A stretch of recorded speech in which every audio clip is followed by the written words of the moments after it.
It was a bright spring morning. My name is Sam, and I'm a student of computer engineering.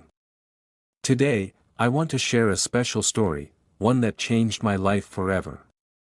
It's about how I started learning English and how a small moment gave me big courage. I was on a train, heading to the city for a technology conference. I felt excited but also a little scared. I didn't know much English, and that made me nervous. In front of me, two men were sitting and talking in English. I listened, but I couldn't understand most of what they said. Still, I had a strong desire to try. I wanted to speak with them, even if I made mistakes, so I took a deep breath and said, "Hello. I am learning English.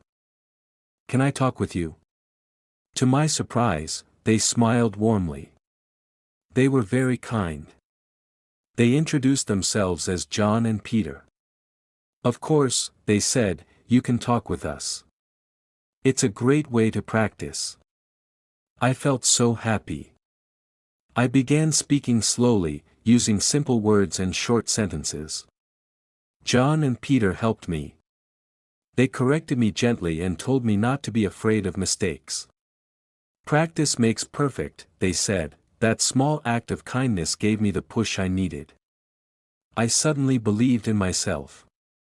I saw that people are willing to help, if you just ask. Later, I made a big decision. I moved to London to study English seriously. I found a school that taught English in a very different way. On the first day, I met our teacher, Miss Thompson. She was young, friendly, and always smiling. "Welcome to our English class," she said. "Here, we won't use textbooks. We will learn by speaking and practicing every day." I was shocked. "No textbooks? How will we learn?" I asked. Miss Thompson smiled and said, "The best way to learn a language is to use it. Speak, listen, and don't worry about mistakes. Just try to communicate." This was all new to me, but I loved it. In our first lesson, we talked about our favorite foods. I said, "I like pizza and ice cream." My classmates shared their favorites too. It was fun. Every day, we discussed new topics, movies, hobbies, travel, anything. Miss Thompson always encouraged us.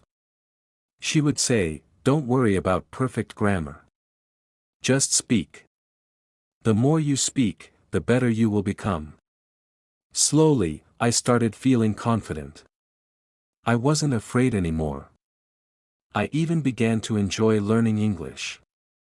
I didn't care about making mistakes, I just kept speaking. One day, I told Miss Thompson, "I used to be afraid to speak English.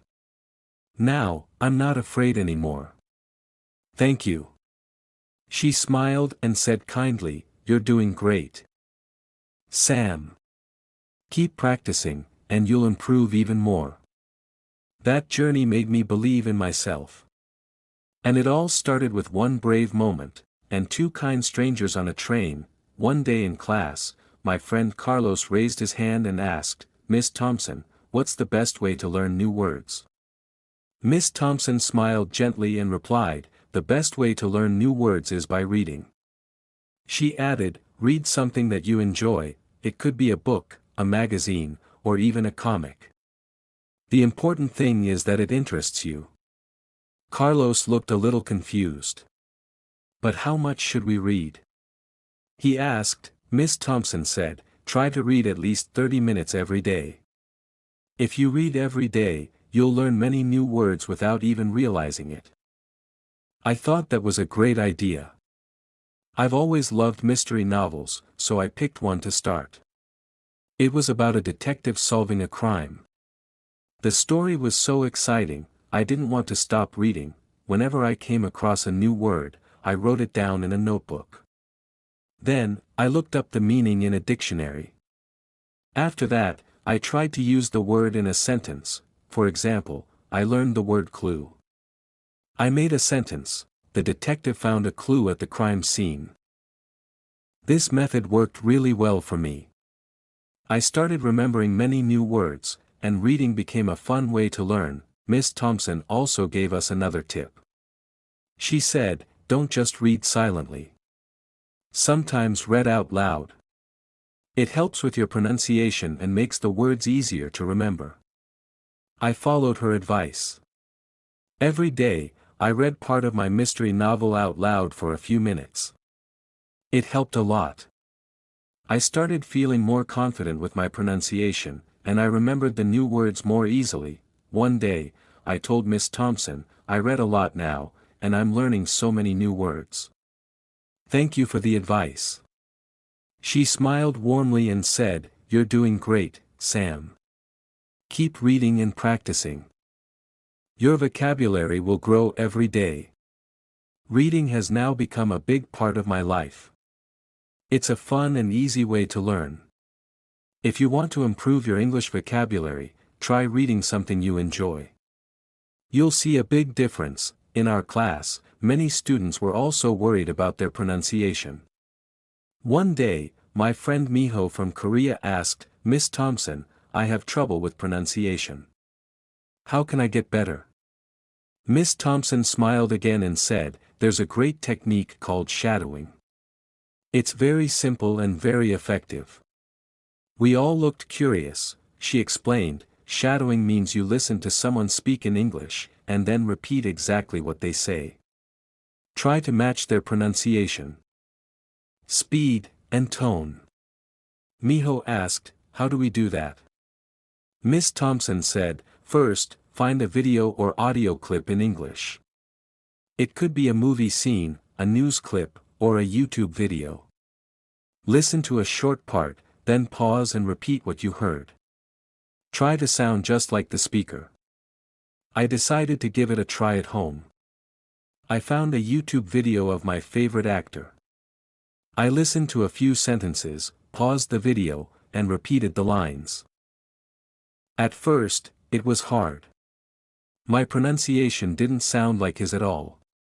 But I didn't give up.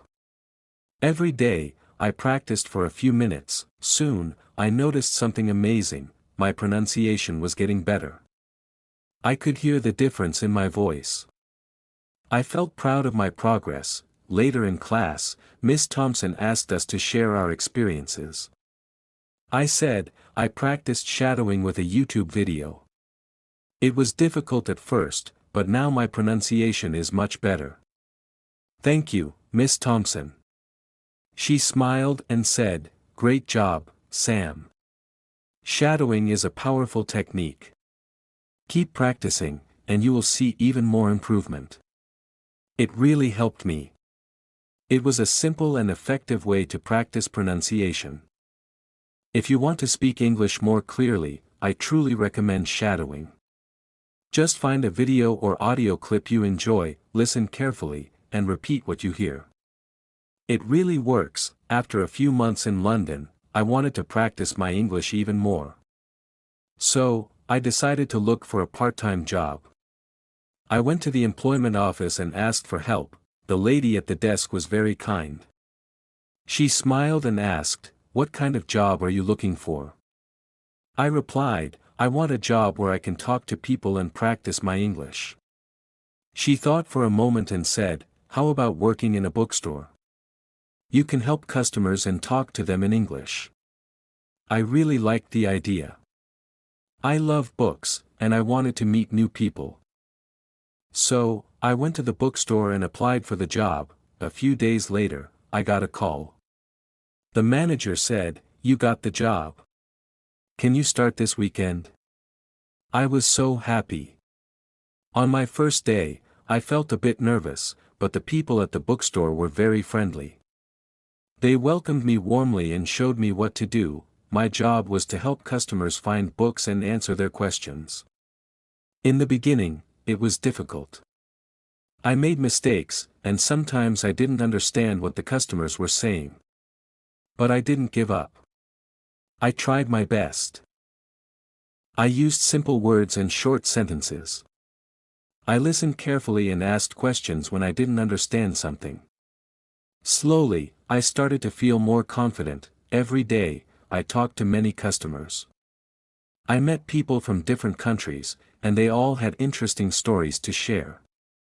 I made new friends, and my English improved a lot. One day, a customer smiled and said, "Your English is very good.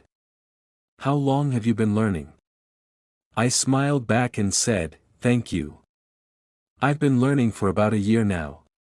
Working here helps me practice a lot." Working at the bookstore was a great experience for me. I learned many new words, improved my speaking skills, and made wonderful new friends. It was fun, helpful, and made me feel proud. If you are learning English, I highly recommend finding a part-time job where you can talk to people. It's a great way to practice and improve your skills. You'll learn new things and meet amazing people. Hi everyone. I hope you enjoyed my story about learning English. If you want to improve your English speaking skills even more, don't miss my next video. And don't forget to like, share, and subscribe to our channel.